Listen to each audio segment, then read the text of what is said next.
Hello, everybody, and welcome to Stages of Sound, the podcast where we talk about video game music, and this is a special one.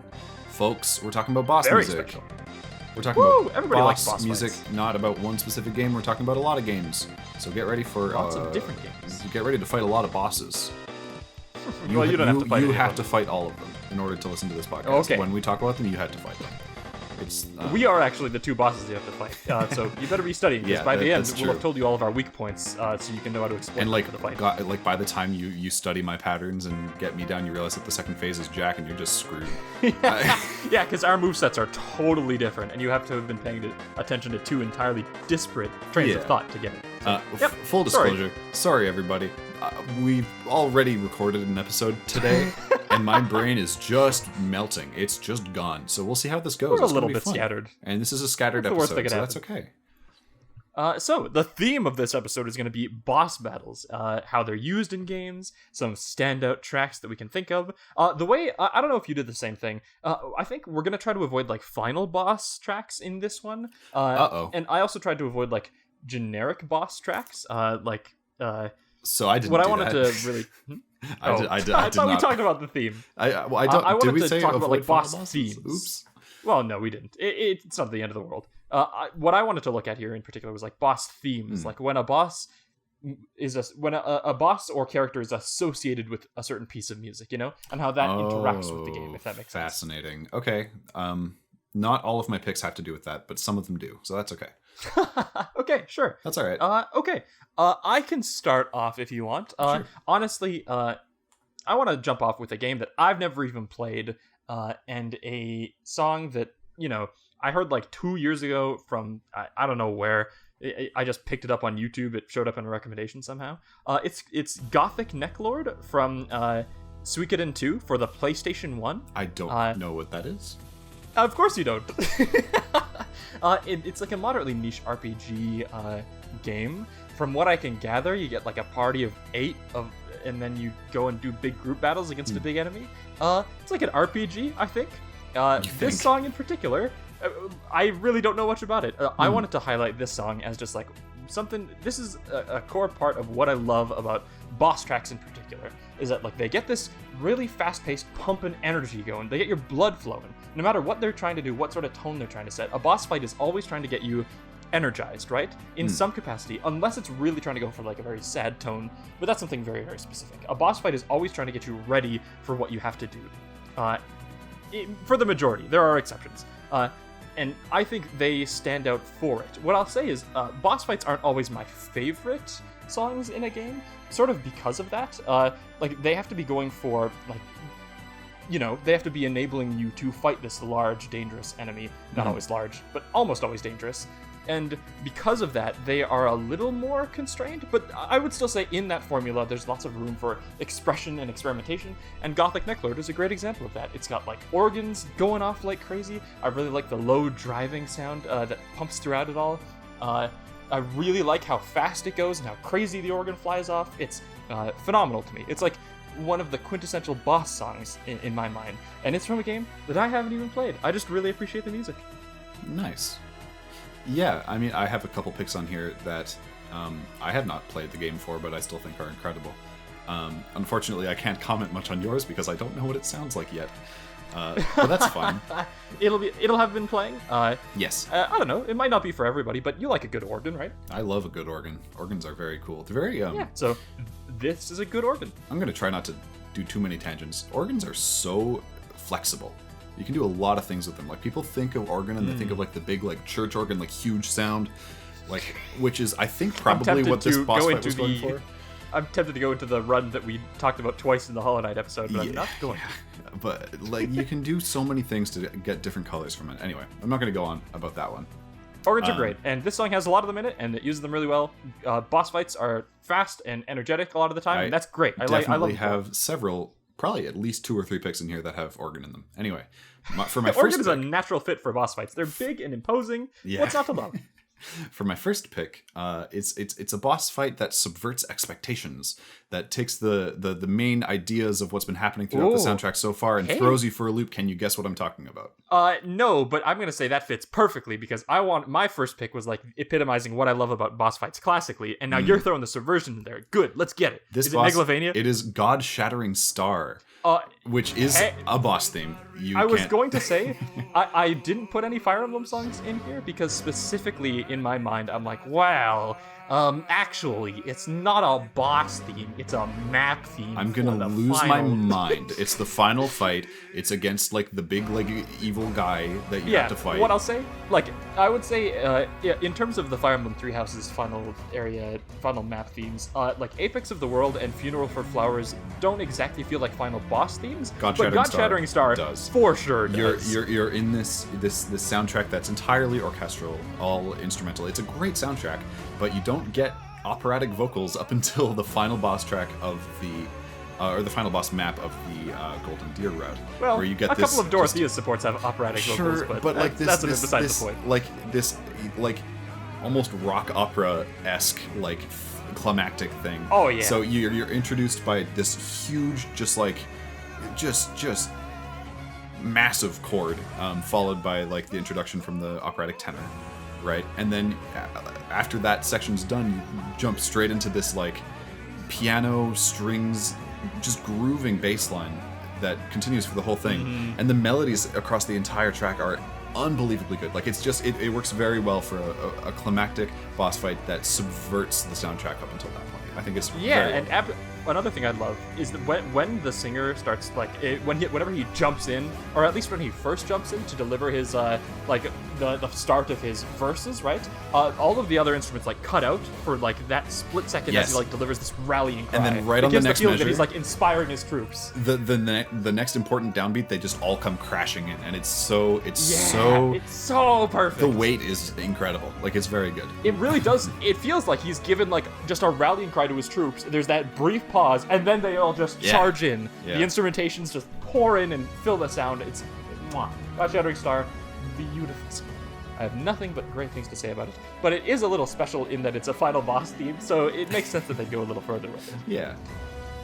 All right. I'd say in general, final bosses are more likely to subvert expectations than regular boss themes, right? I'd say, I think over half of the ones I have in here are technically final boss themes, but that's okay. And would you say they're like mostly used for subverting the standard up to this point? Not all of them. Definitely one of them isn't quite like that, but we'll get there. Gotcha. Okay. Fair enough.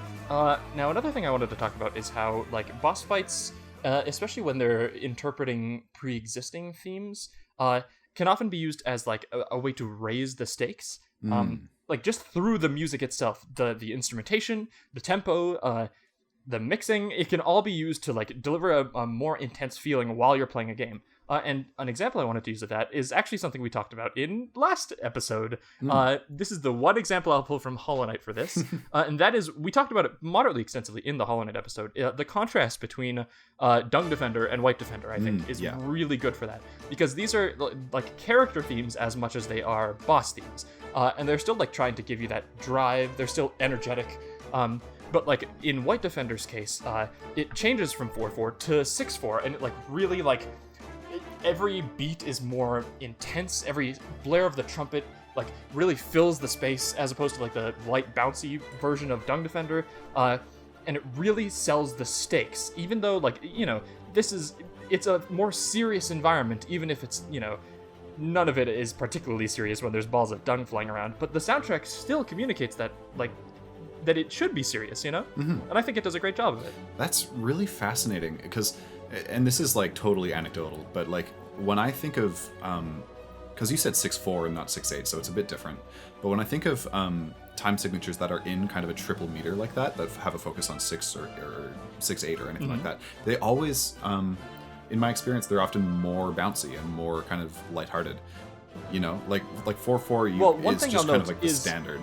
And 6/8 is like the dun da da da da da da da da. You get a lot of that kind of feel sometimes. What I'll say is that in White Defender in particular, the trumpet and like the main melody is playing on like a a rhythmic, how do I describe it? It's essentially going in the same rhythm as before, but just slowed down in this driving 4/4 more or less beat on top of the 6/8 accentuation going on around it. So it like really impacts the beats as it goes. There is a terminology for that. I just can't bring it to mind right now.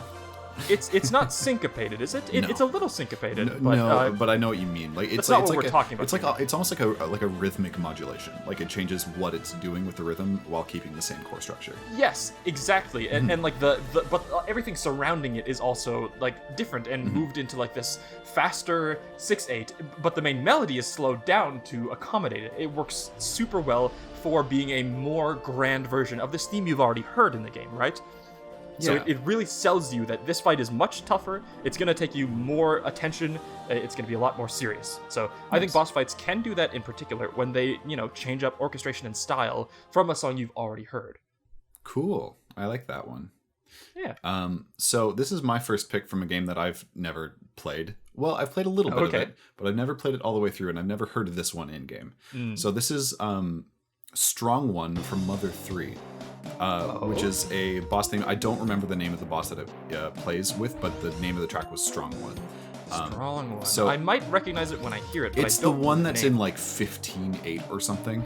Oh god. Yeah. I think that's for the bum bum bum da da dee dum. If I'm not mistaken, I think this is the trio that sounds fight. right. Yeah. The clay men who are JoJo posing. Yeah. So Mother 3 is a game that involves, correct me if I'm wrong, all the combat involves a lot of like rhythmic like engagement. So you have to time your hits to get the maximum amount of damage kind of thing. You technically don't have to, but it makes fights much easier if you do try to do it. Right. Okay. So it's a mechanic to make it easier to fight against. And so in order to make some enemies harder to kill using that method, you gotta mess with the time signatures a little bit. And oh boy, does this one. So I've seen people say it's in 15/8. I've seen people say it's in like 29/8 or 28/8. It's actually like a little bit more surgically lopsided than that. They literally like cut it in a place that it can't be cut to make musical sense, and it loops in a way that what's and you think it's being done specifically to screw with the players and their timing? That's the reason it was written that way, 1000%. Because it's so like, what other reason would you have to take kind of like the looping track of a theme and then cut it in such a way that it doesn't line up in any like logical way, right? Like it doesn't fit exactly into like 15/8. I think if you analyze it with like a digital audio workstation, it lines up as like 28.66 repeating over. Jesus. It's like disgusting. I would recommend, kind of on a similar point, I'd recommend a video by Adam Neely, which I'll try to link in here, about irrational time signatures and how that works, where it's like something like, for where the denominator is a number that isn't a power of 2, right? It literally just means that the value of a quarter note. Oh god, it's so hard to explain. Yeah.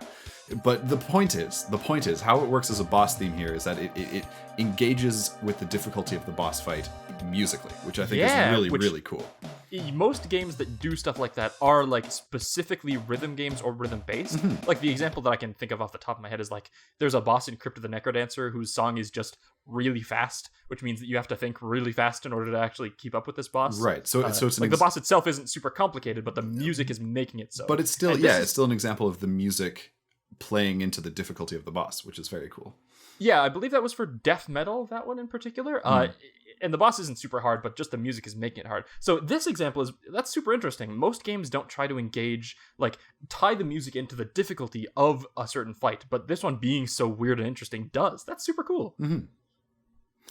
Yeah, that's about all I had to say on that one. Again, I can't tie it to the gameplay that much or the story because I didn't play that game. Mother 3, I believe that's like kind of a tangent in Mother 3 anyway, so there's not much like connective tissue there to the story or game, but like there is connective tissue to the gameplay, and that's impressive on its own. Yeah. Okay, the next one I wanted to talk about was actually defining like a threat through music. So like boss fights are designed to be, and this is also breaking my rule of no final bosses, but we've already done that once before. I have more coming, so when you want to like up the stakes like before, but you don't have a previous theme to go off of, you can still do it in a bunch of different ways. And the one that I really want to emphasize with that is Champion Cynthia. Ooh, yeah. Cynthia's theme is super, super different from the entire rest of the soundtrack in much the same way that God-Shattering Star is. It's just like the lead up to her is this piano solo going crazy, but not like, it's not crazy in like ornamentation. It doesn't sound full. It just sounds like one piano standing out and going nuts, right? Which sort of lends to the feeling of like, this is an exceptional person in front of you. You know what I mean? Like, this is a threat right here. And that's important to get across because Cynthia is among the hardest fights in all of Pokemon. You know? For sure. And when you actually get into her theme, like, the it's not bombastic and hugely orchestrated like a lot of the previous champion fights are. It feels low and tense and dangerous, right? Like Cynthia is going to sweep you, and you need to work to prevent that. It's not like a grand fight between equals. It's a master and a challenger. You know what I mean? Yeah. I mean, Cynthia. I definitely agree with you. I have never played all the way through a Sinnoh game, be it the originals or the remakes. I've never once played that far. But the first time I heard that theme was the arguably inferior Smash Bros. Version on the CD that I got. Yeah, I do like the Smash version, but it doesn't get quite across that feeling of like utter tension that the base version brings. And the Smash version also combines the piano prelude into it as well, which I think does is cool. work for the I think track. it's a great way to. It is neat. It's a great way to kind of display that in like a condensed way, I guess. I agree, but it doesn't. It still gets the feeling is better gotten across in the base game, I think. Yeah. No, that's an astounding boss theme for sure. Absolutely, and just the way that it's so different, not just from everything else in the like Sinnoh games in Diamond and Pearl, but also how it's different from every other champion theme. And it fits super well because specifically this character is so dangerous in game. It just rounds everything out perfectly. Cool. Okay, time for my. Okay, this one is another one that I haven't played, but I am kind of like tangentially aware of the boss track. Like, I don't know it super well, but when I listened to it for the first time, it definitely hit me as like maybe one of the better composed boss tracks I've ever heard, especially from this era. Interesting. This is Dancing Mad from Final Fantasy VI. The boss fight against Kefka. So it does it's another final boss. Yes, I didn't pay attention to that rule when I did mine, so I have a few more. No problem. But first off, it's like a 20-minute like symphonic movement. It's crazy. Like, there are 4 different phases, each with like totally different ideas. It plays with organ introductions, like a major like hymn that happens when you like ascend to the heavens to kill God. It's insane. Like, it feels more like honestly just a straight up opera, like a full opera unfolding in front of you. In my notes I have like, bro, this is a full symphonic piece. What do you want me to say? Like, it's like a fully composed thing. But it also is like this huge development of Kefka's like clown theme, you know? Like it takes this very basic melody, this very basic character theme, and just like explodes it with development. So notably the phase 2 of the boss track, it's not a direct development of Kefka's theme, I don't think, but the aesthetic of it is like, I called it circus meets killing God. You know, like it really has like a really killing clown god. Yeah, exactly. It's very, very unique, but it's so good. I think it's probably the longest track that we have on here, and it will probably be the longest track we have on this whole list. Like, they went all out, absolutely. It's like an even, and in terms of it developing the Kefka theme, it's an even like more extreme version of what I was talking about with White Defender and Dung Defender. Yeah. Because previously, before this boss fight, spoilers? Actually, yeah. Final Fantasy VI, I suppose? Fantastic comparison, true. Kefka is a very, like, not a joke character, but when you first meet him, he does not seem like he's going to be the final boss of the game. Obviously, he's a clown. But, like, and his theme sort of reflects that. It's like, this is the theme of a, clown side villain that you meet, I don't know, like, right at the start of the game, right? Yeah, I haven't played the game, so I don't really know, but I do know the music. That's the gist of it. Yeah. Like Kefka is threatening, but in the same way that, like, I don't know, Buggy the Clown is threatening. Like, he's a guy with ways to kill you who looks like a clown. That's inherently a little scary, but like, you know that you're playing a Final Fantasy game and that you're going to kill God by the end. You don't realize that Kefka is the god that you're going to kill. Is the god you're going to be killing. Yeah, exactly.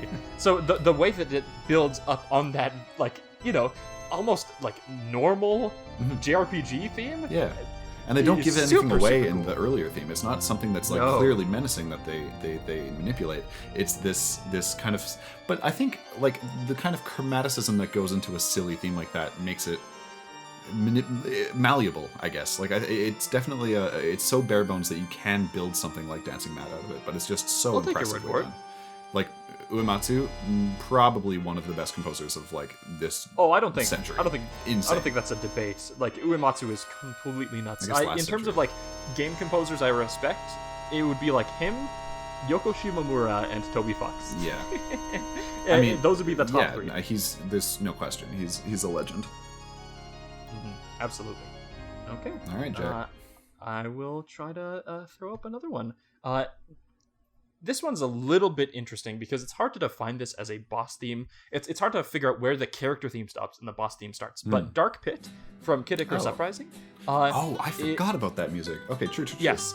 So Kid Icarus Uprising is split into two sections when you play it. There's the air segments, which are like on rails, roughly 5 minutes long, shooter segments that all have like, cinematic music that plays all throughout it, right? Reflecting the stuff happening on screen.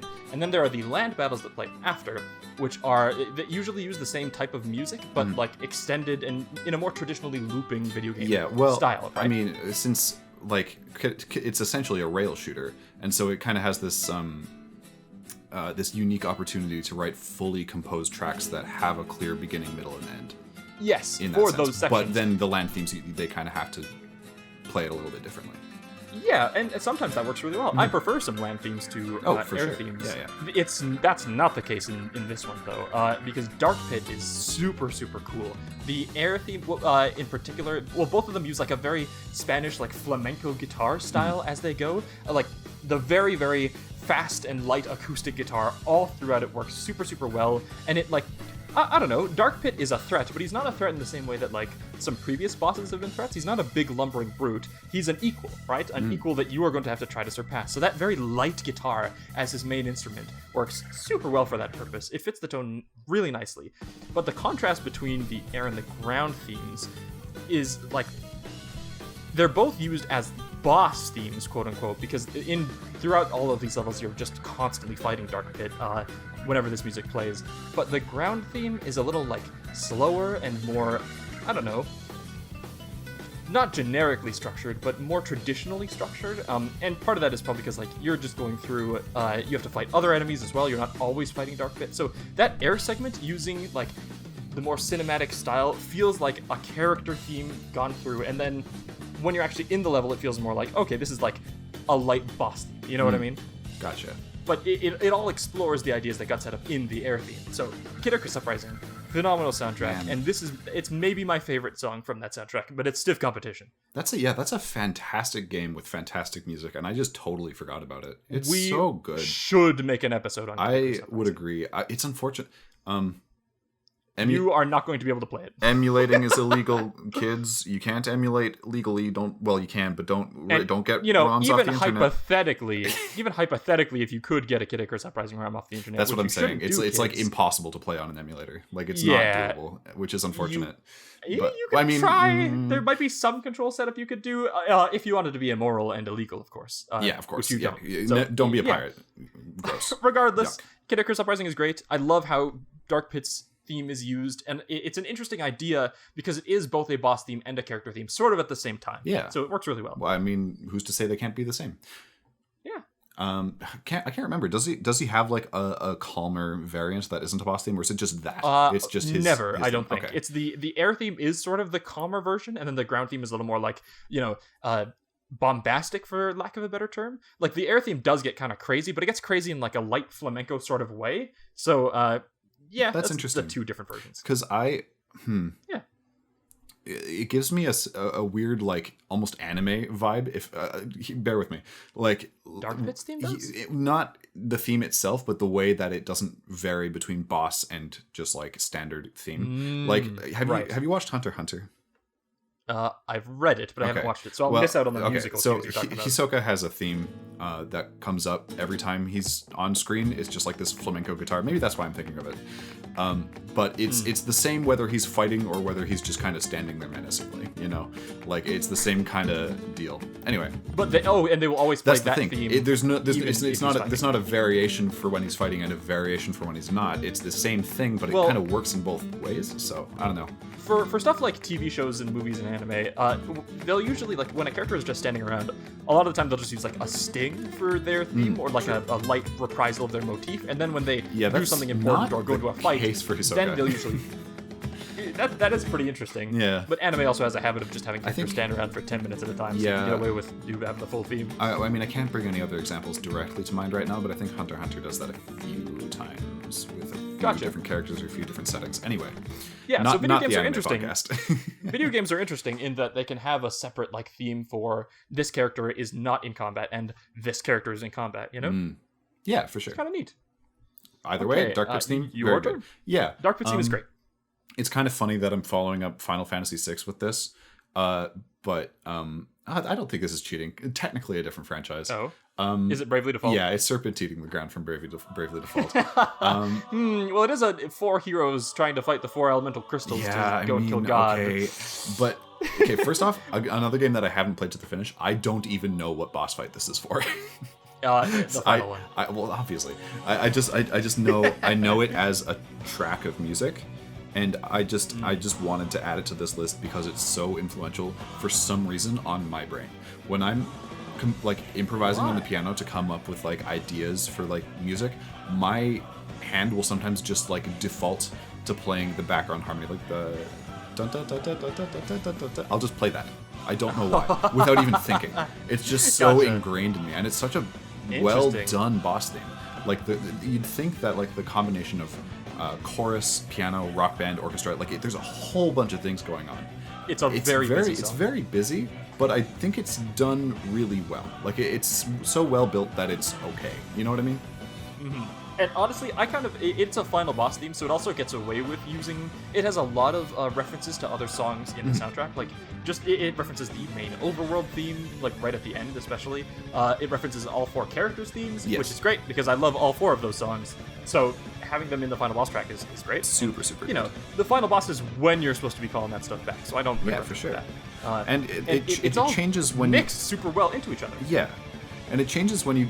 I don't remember how this game works, but you go into like a different mode or something. Like you can switch into like brave mode. I don't know how it works, but the music changes. Well, in this game, when you do like your super special attacks, each character has their own distinct theme that it goes into. I think that's what you're thinking of. Yeah, and I correct me if I'm wrong. I think those are the themes that this boss fight kind of references, right? Yeah. That's exactly what it's all fantastic. I love this band. They're the ones that worked on Attack on Titan, right?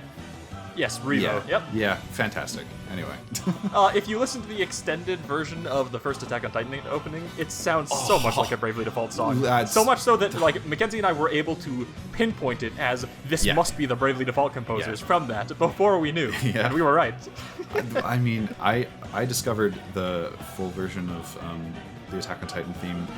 I saw the video. I was like, it's 10 minutes? What?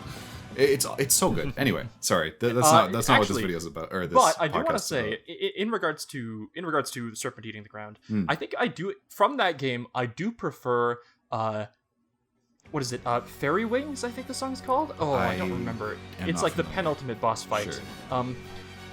It's something like Broken Wings. I am so sad I can't remember what it's called.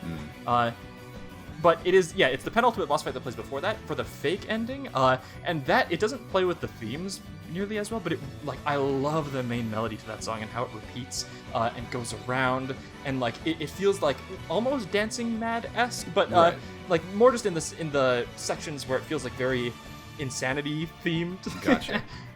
But I'm actually going to look this up real quick. What is this song called?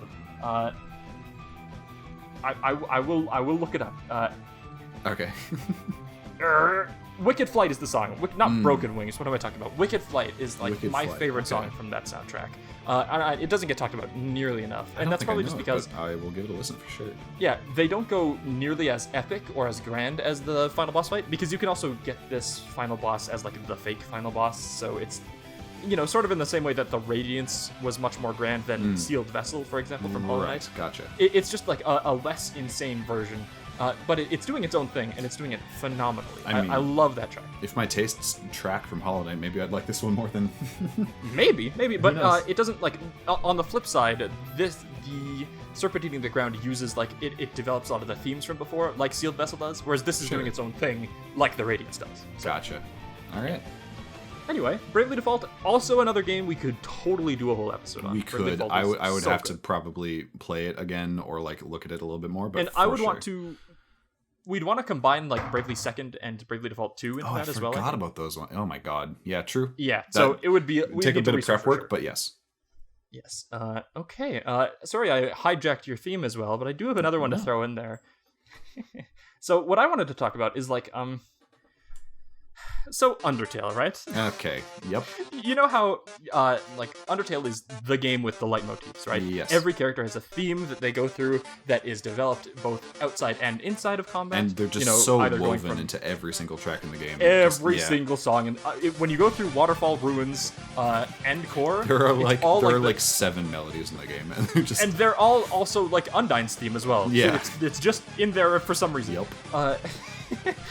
But what I wanted to point out is that, like, I don't want to get too, like, lore brain theory head here, but, like, when Megalovania stands out for that reason, basically.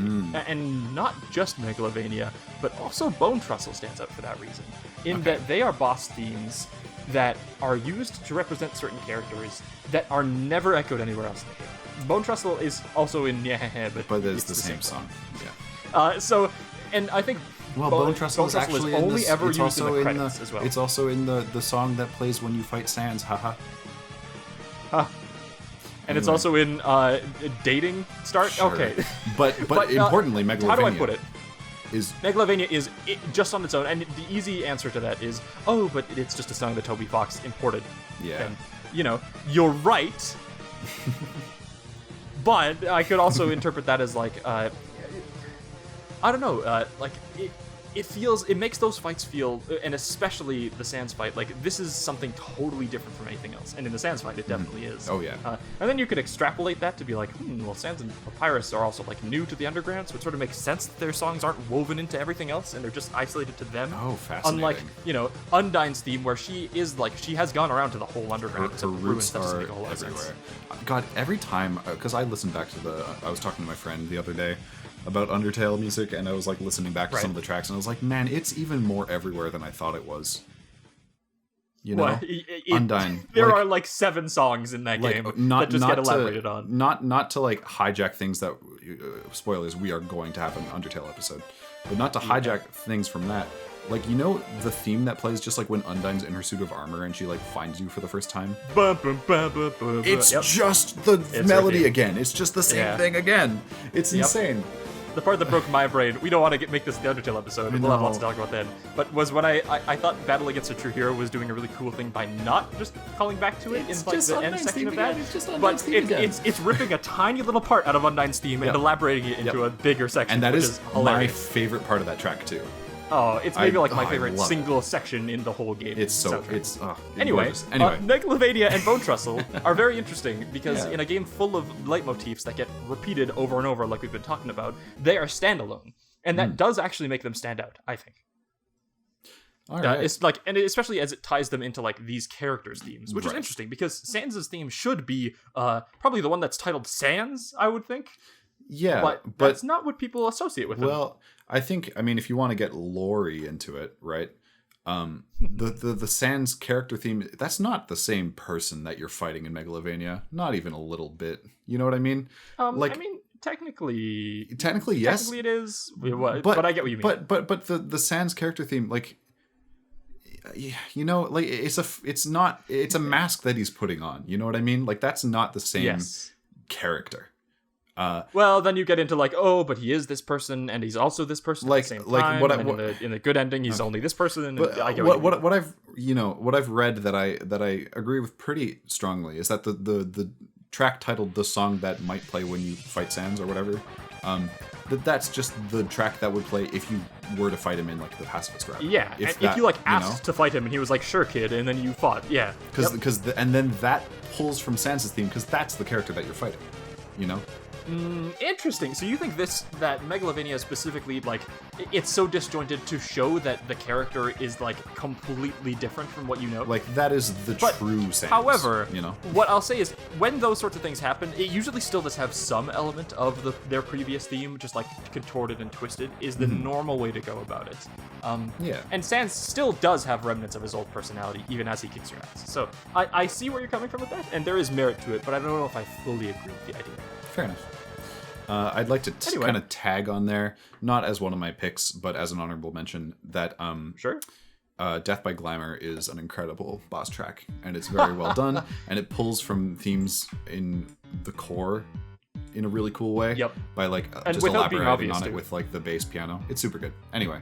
Very good for establishing character as well. Like there is no other situation in which this song would work that well, but for Mettaton it sure does. If we keep talking, we're not going to have enough material for an Undertale. Who am I kidding? Of course we will.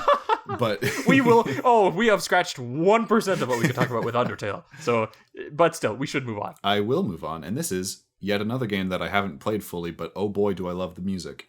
And this is maybe, I was going to say the most niche pick on the list until you came out of the gate swinging with like a random, with a random PS2 game. I could go more niche. Don't test me.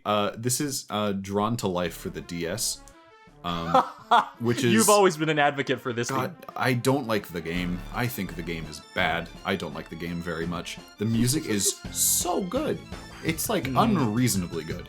It takes this villain theme that's just a standard villain theme. Very well done. It's a very good theme that I've loved since the moment I heard it for the first time. And it takes it and it reorchestrates it into this beautiful like I mean as beautiful as you can get with like DS synths, right?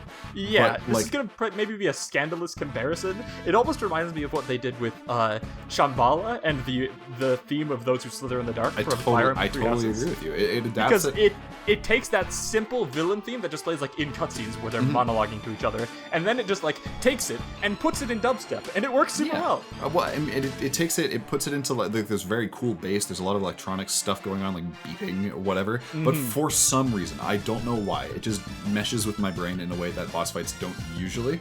Like I've listened to it on repeat more times than I am comfortable saying here. But I just like while it's playing right now in the background, just listen to that bass, dude. It's so good. I will say, like, boss fights are a great place to take like a theme that is easily overlooked that you wouldn't like think twice of. It's like the Kefka thing again. It's like the Kefka and then thing. but then they make it like really stand out in this track. For sure. Like part of that is it's just easier to like remember really intense moments as well. But reorchestrating it is a great way to get that across too. Yeah, I didn't have a whole lot to say about this one, but other than that, it's really good, and I needed to kind of put it in here. One thing I did want to talk about, this is to change the topic. Sure.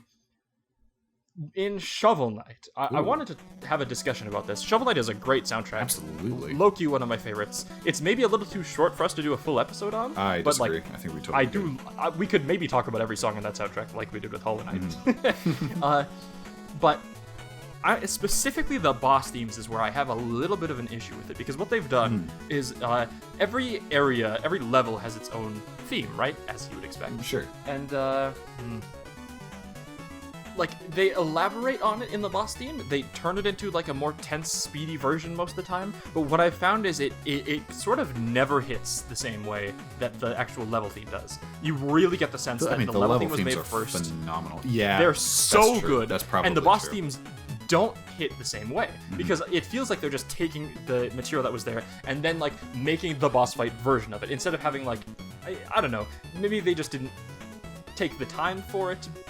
But what I want to compare it to is like Mega Man 2, for example, which also has the same, like, when you go through the level, each level has its own like themed soundtrack for it, which all are great. Very similar games, Shovel Knight and Mega Man, obviously. Yeah. But what Mega Man does is it just has like a boss theme.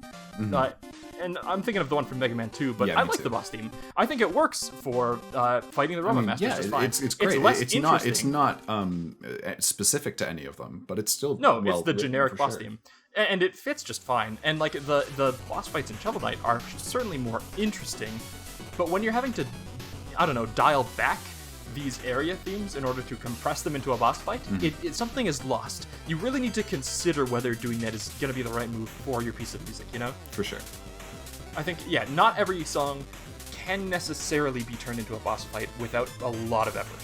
I guess of the Hollow Knight boss, or not Hollow Knight, Jesus. Shovel Knight? Of the Shovel Knight boss tracks, is there one that you like more than the others? One that kind of does it better?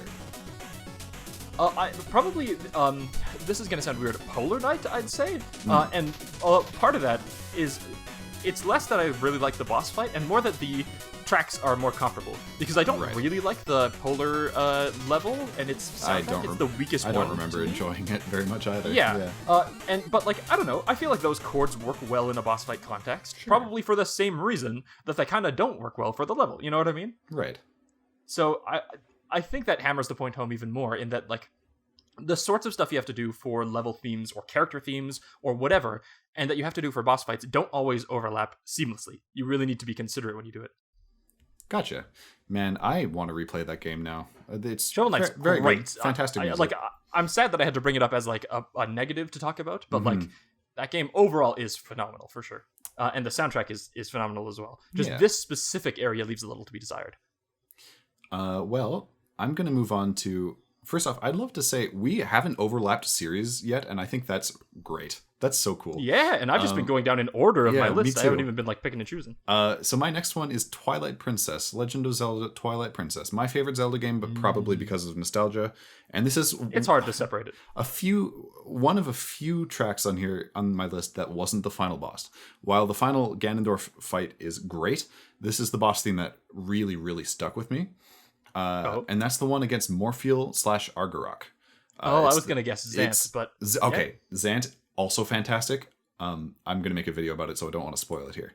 Gotcha. But a lot of what goes into place this that one... boss fight, actually, now that I think about it. So you enter it, and the first thing that greets you is a really, really menacing tam-tam / like gong thing that just hits on like... these beats that are accompanied by this like really like growling kind of gross brass sound, you know? And then you go into the main body of the theme and it's just like chugging low strings accompanied by brass melody that are placed in the low register of each of the instruments. So there's like trombone, horn stuff that so very like classically intimidating. Yeah, so it's low in the trombone and the horn, and then it's also low in the trumpet, which has a really, really I don't think it's muted trumpet. It might be, but it like low trumpet has this very characteristic like nasally sound that really, really, really works for this boss fight. I'm gonna say if it sounded nasal, it probably was muted because It that's very also well could have been very straight. It very well could have been straight mute, but something about it, like there's something even just about the open sound of a low trumpet that has like a, I don't want to say grating, and it depends on how you play it. Like it's like loud low trumpet, but it's really cool. And it uses the gongs in a super, super cool way, and also the melodies are just really, really good. Like they're just really, really like conventionally well written melodies that all kind of come together to a. Like, the first time you hear it is when you fight Morpheel. Like, you land in this giant tank of, like, pitch black water, and there's this huge, gross eel thing that you're fighting. Like, it's the first boss in... well, I don't want to say first one, but, like, one of the bosses in Twilight Princess that really, really feels menacing. Like, gotcha. and the music certainly lends to that. Like, something about the gong hits is, like, it like, implanted itself viscerally in my memory as, like, that's freaky. Gotcha. Yeah, so they use it like sparingly for the really intimidating stuff, right? Yeah, that's a good way to do it. Like, I think, God, there are so many honorable mentions in the soundtrack. Like, I think the Twilight Bloat theme also uses something similar, but it's like a little mini boss with its own music that's also fantastic for some reason. The other honorable mentions from the soundtrack are Blizzetta and Armagoma. Also, just fantastic. We could possibly boss themes. do a Twilight Princess episode. I think there's enough musical material in there to do a full episode for sure. But for now, sorry, my cat was running around down there again. Yeah, geez, tell it to shut up. I will. Yeah. So that's lots of stuff from Twilight Princess is phenomenal for sure. If we did an episode, I would have to research it for sure because I haven't played that game in a very long time. Full disclosure, I know that you have more picks than I do. That was my last one. I could maybe improvise more, but we'll see what happens. I mean, you can just try to jump off of like topics I think of if you have anything else to say. Yeah. I mean, I've got a couple more topics like in regards to how to construct a boss fight that I wanted to get through. Sure. For one, do you know Popple and Rookie from Mario and Luigi Superstar Saga? Maybe. Are they the thieves? They're the thieves. Popple is the thief, and then he has like kidnapped and brainwashed Bowser to work alongside him. Oh, right. Yeah, I'm aware. Yeah.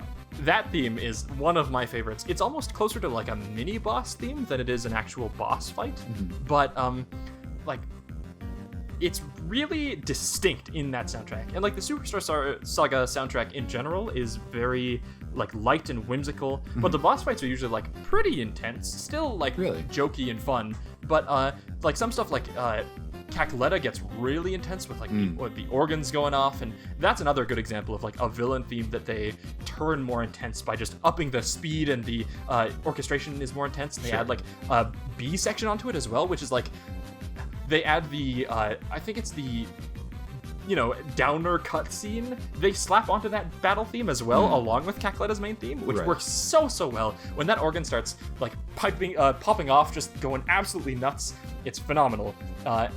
This isn't about Cacletta's theme though. This is about Popple and Rookie. That theme is used very well to set like a sinister, frantic, absolutely insane tone. But this is a frantic tone in a very different way. You're not fighting for your life. You're fighting to like put these punks in their place, right? And so by being like light and jokey and I don't know, almost playful, but it's still like moderately serious. I really love the tone that it sets. It's super unique and distinct, and it's only ever used for Popple and Rookie. So I love when a theme is connected to these characters, and it really expresses the tone that it gets across every time they're on screen, right? Because these guys are recurring characters. So to have this bootstrapped theme to them works super well. Yeah, and well, they're never really a serious threat to Mario, right? Like they're kind of like a they're joke always enemy. like the side threat. Yes. So yeah, that's cool, and they have like a theme to kind of differentiate them from the more intense ones. That's cool. Yeah, and like the generic boss theme is much more intense than that even. This one is like, I don't know, it looks like a bar scrap, it almost sounds like. Right. That's the vibe that it gives me more than like an actual confrontation. I love it.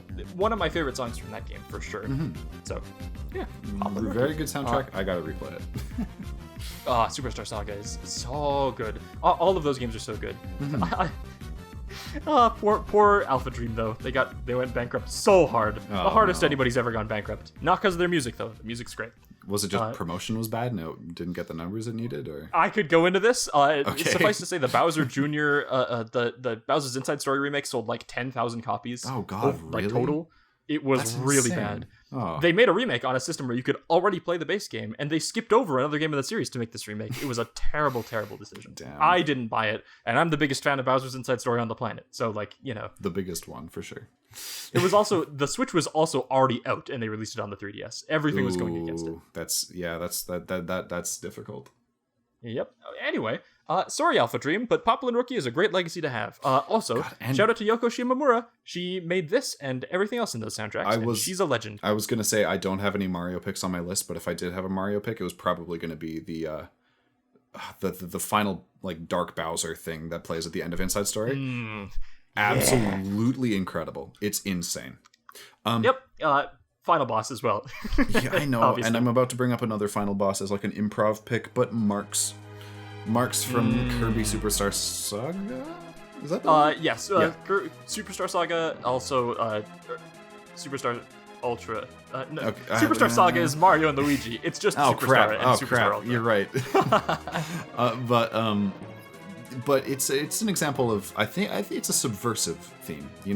It does something it does something that the rest of the soundtrack doesn't really do, and it breaks it into weird time signatures that don't really happen. Like it's very menacing in a way that the rest of it maybe isn't. Menacing, and it also has like the heroic section as well to that song, which I think works super well for it. Absolutely. What I will say about Marx was I don't know if it was a downturn, but it certainly marked a trend in Kirby final bosses where they will just slap green greens all over that final boss. Oh no! Let me tell you, this baby can fit so much green greens in it, and I am patting the Kirby series. In the Marx theme, I'm trying to think of. Do they at least like mess with it, like in a cool way at all, or is it just thrown in there? No, it's not actually just the base green theme, but it is like that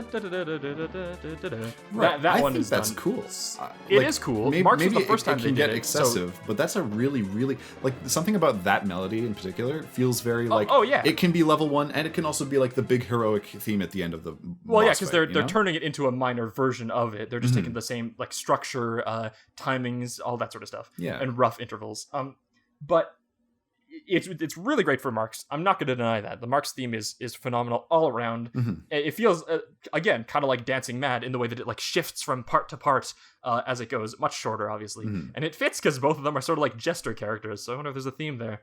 Yeah, maybe. Yeah. Dancing Mad is a great like template, you know? Like we keep going back to it. Like it's done super well. Anyway. I think Final Fantasy VI probably came out before Kirby Superstar, but they were close. Oh, interesting.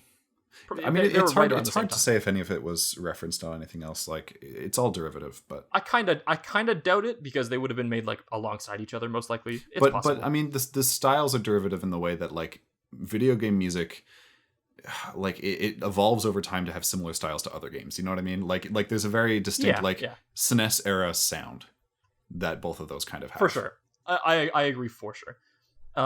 Okay. I've got a couple extra topics I wanted to jump through here. Sure thing. First off, I love the Risk of Rain 2 soundtrack. This isn't so much a boss, like a specific boss's theme, but what I want to talk about is sometimes a boss theme will like sort of break the flow. And what I mean by that is in Risk of Rain 2, as you're exploring through these levels, the music does a very good job of reminding you that you're on a time limit. Because in that game, as time passes, the enemies are getting stronger, and you need to get items at a good pace to keep up with them, or exceed them eventually. And as the soundtracks go onto each level, there's like a rough amount of time you want to spend in each stage, like 5 minutes or so. You can go longer if you have to, but like the music that plays in each level will remind you, like, it's now getting to this late section. Like, I'm thinking of stuff like I don't know, the Stage 5 music, or They Might As Well Be Dead in particular, which is one of the Stage 4 songs. Sure. Like, when it hits the intense part, it's telling you you're jamming out, which means you need to get a move on, because you've been here for a while. Right. It's like a very distinct part of this song that's popping up now. That's cool. It's a way to tell you, like, there's a time limit without beeping in your face. Exactly. Yeah. It works super well. The problem is as soon as you hit the teleporter to start going, it just cuts out entirely, no matter how intense the song was getting at that point, and it just replaces it with the generic boss music. Which sucks for a couple reasons, because A, that song is good, but it's not usually as good as the area track it replaced. And B, the area track was just getting intense usually by the time you get to the teleporter, right? Because if you're trying to make pace, you're trying not to hear the intense parts of the song. But wouldn't it have been great if, like, the flow of the game meant that you got to the teleporter most of the time when the intense part of the song kicked in? You know what I mean? Just like a really well-composed escalation that works with the gameplay. It feels like that's what the area themes are going for already, but the structure of the game isn't letting it do that. Honestly, that could just take like a certain kind of development, which like literally in the game's development process, where like it might take a closer collaboration between the composer and the developer. Which maybe didn't happen as well as it needed to for that to happen, but I see what you mean. Possibly, which is weird because this guy has been like the Risk of Rain composer, so you'd think he would have a pretty good knowledge of what was happening. But who knows? Risk of Rain it's all 2, implementation. I guess like it is like a similar idea to the first game, just in 3D. Almost identical. Interesting, yeah. I played Risk of Rain 1 first, which I think is uncommon, but you also did that, didn't you? I did, but only because my friend was playing it and I saw it and I was like, that looks good, and I played it for like 10 minutes. Risk of Rain 1 also has a great soundtrack, and it also has this same problem of the teleporter fight interrupting the great level music that's playing. So I think sometimes boss music can be good, but you also need to let your other songs breathe. Right. Essentially. Maybe you should send him an email and be like, hey, I could do this better. The Rain, previously called Purple, and They Might As Well Be Dead. Those songs are phenomenal. Let them play for more, please. I want to hear them more. Okay. right. I think I'm kind of out of things to say about boss themes. Can I jump back to Kirby for 1 second? Because I actually did have another Kirby song on here already, and that was in regards to like the Kirby songs have gotten mildly formulaic, still great, but like the 0-2 theme from Kirby 64 does a great job of like, because that final boss is a very weird, esoteric, like you enter another dimension and then you're doing like a shooter for a little while. Okay. Surprisingly common for Kirby games, but this one is like particularly trippy, and like the enemy bleeds when you shoot it. God, it's weird. Whoa. And the music that supports it, the 0-2 music, is super, super ominous and like dreary, but still like driving and heroic. It does a phenomenal job of supporting that change in tone, much the same way that Marx does by sounding like weird and alien. This does too, but in like a despairing sort of way, right? Rather than like an insane sort of way. I think it's phenomenal. Maybe my favorite final boss track from all of Kirby, but it's close. I've never played that game. So. Yeah, fair enough. In fact, I don't know many people Smash remix of it as well. Play Kirby 64. I know. Okay, I'm a big Kirby nerd. I still haven't played Forgotten Land though, and that game has like baller soundtrack as well. I forgot. But 0-2 is a good example of like when a soundtrack needs to enforce like a total shift in tone with the boss. The music is like one of the prime ways to do it for sure, and 0-2 really shows that. I think that's pretty much all I wanted. I could keep rambling for a while longer, I'm sure, but we've actually gone pretty long. Yeah. Well, pretty long, sure. I definitely feel that like boss music is such a complex thing to approach. Like you'd think it's simple. Like it's a very it's a method that's been used in so many games for so long. Like you play a level and then you fight a big strong enemy at the end. But there's so much intricacy that can go into making the music for that we could just talk for hours. Like it's crazy. Right. That's why I kind of wanted to break it down into like different ideas expressed through different songs, right? Like how are you making this boss fight work, and how are you making it fit in with the rest of your game? You know, I guess because that matters. To sum it up, I feel like we've brought up kind of two examples, and those are, I guess, three examples. Like there's one that subverts your expectations, that totally changes the soundtrack from what it has been. Then there's the ones that like just take themes from within the soundtrack, develop them, which in its own way is kind of subverting expectations, but it is it's also a natural development of those melodies. Yes, and you're escalating what you've done previously. Yeah, and then there's the ones that don't have any relation, like Megalovania, or I guess Dark Pit, which is just kind of its own Dark thing. Pit, a little. I would say like 0-2 is like that, and like the Radiance fight from Hollow Knight is sort of like that. Like, but those are go big and bombastic and stand out by being different. 0-2 and Radiance are both examples, I'd say, of like pretty big subversions of expectations. Like they're not something that you have seen coming. I wouldn't. Okay, I would agree on 0-2. I wouldn't necessarily agree on Radiance. True. Yeah. I see what you mean. Yeah, those are some pretty core categories. I think is like you can either subvert, you can elaborate, or you can I don't know, go beyond. I suppose. Yeah. All right. Bosses are great. My brain is melting. We've been recording for like 2.5 hours. Wait, Mackenzie, if you like boss fights, what should you listen to? What does that mean? What does that mean in this scenario? We've got this segment locked in. We gotta think of something. I think if you like boss music and you like traditional boss fights, Mackenzie, here's this. While I'm talking about this, you think of subverting games that have a lot of subversive boss fight music, because I will tell you a game that has a lot of very strong classic boss fight music, and that's Fury. The Fury soundtrack is jam-packed, full of nothing but great boss themes, because that whole game is basically just a big boss rush. But like they nail the adrenaline rush, the dopamine that you get from beating those bosses, and the music is perfect for it all. Go check out Fury if you like cool boss music. Okay, so my brain is on fire trying to think of this. I have given you the harder task, for sure. I almost want to say, if there's like a lighthearted Nintendo game that you're playing, be it Kirby or Mario or like Yoshi's Island, I want to say. Or Mother. Those are the games where Nintendo, like a lot of Nintendo's music is very lighthearted. It's very kind of happy, whimsical. Boss fights are where they're, I feel, allowed to break from that and get intense. You know what I mean? Yes, like it happens in Pokemon, absolutely. It happens in Kirby, it happens in Mario, where suddenly you have this real serious nature. I don't know. That's the best thing I can Yeah, come up with. a strong no, I totally see it. Like in a lot of Nintendo games, they will have that strong subversion of tone right at the end because they're allowed to like peel the layer back a little bit for that split second. So Yeah. totally agree. In the same way we talked about with like 02 doing it. So yeah, for sure. Sick. Okay, great. Now, what have you been playing, Mackenzie? So this is a trickier thing to do now because we just did a recording 1 hour ago. So I haven't been playing many games, or man. listening to? Listening to. Is there a soundtrack that's popped up to you lately? I can go first because I have actually been listening to a soundtrack lately. Let me ponder for a second. Sure. The Ender Lilies soundtrack. Have you ever heard of that game, Mackenzie? I don't think so.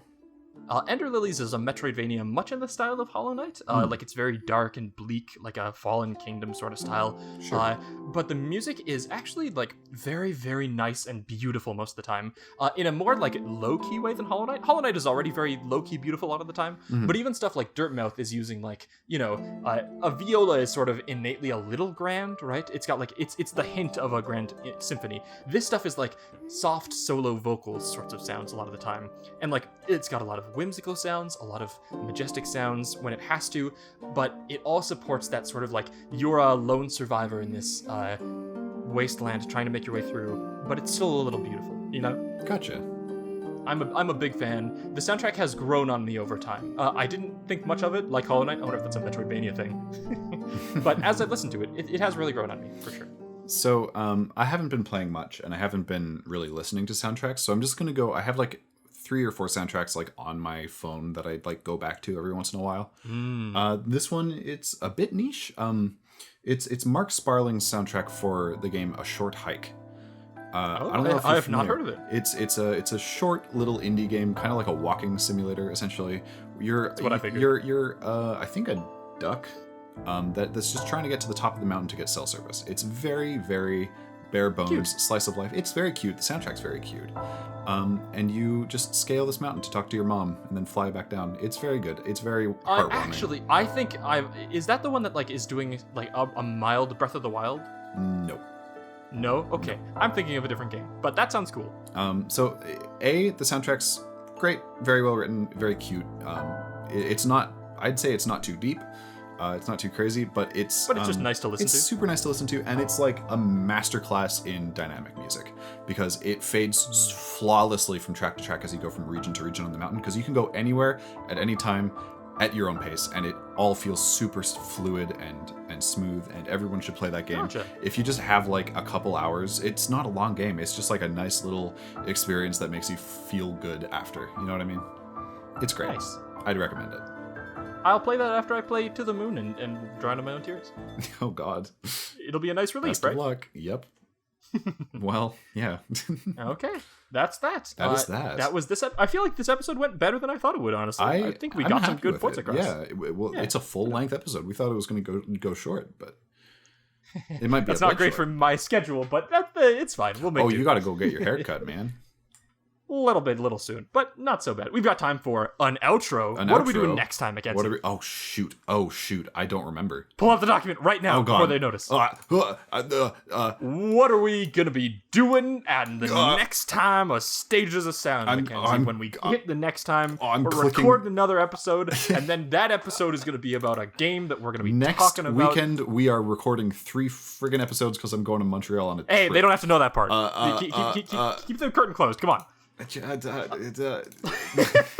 I'm clicking so much. This is going to be This disgusting. is the train wreck. Next week, we are doing Shovel Knight. That's the next one. Night in the Woods. No, Heck Jack, yeah. we're doing Shovel I have no idea Knight. what the soundtrack sounds like, except for that one clip I got from the CV Gunner Shop medley. It's very, very, very, very, very, very good, and I'm excited to talk about it. I just need to do a lot of research to talk about how I'm going to talk about it. Anyway. Yeah, ditto. Tune in next time All for right. that. Tune in next time. Okay, audience. Nope. Thank you for listening to Stages of Sound. Not yet. Follow us on There we go. Spotify, YouTube, Apple Music, Pretty much anywhere that you anywhere get your that you- podcasts. Hey, I knew the line. sorry, You don't I'm have to tell sorry. me the line. I know how to do it. Don't you tell me how to do my damn job. I'm sorry. It's your turn. Oh, it's my turn. We're on YouTube as well. And follow us on Twitter at Stages of Sound, because that's where we post when we've uploaded, if you ever forget. Woo! Yep. Yep, and that's that. That's okay, audience. Exit sound stage right. And we cut it there, because we actually did it good for once. There's Boom. and we cut it there, where I said that we'd cut it, because we actually did it good for once. Yes. Yeah. God, it's just a matter of, do I actually cut it there or do I not? We'll find out. See you next time, folks. Goodbye. Shit! No, that means you're not going to cut it.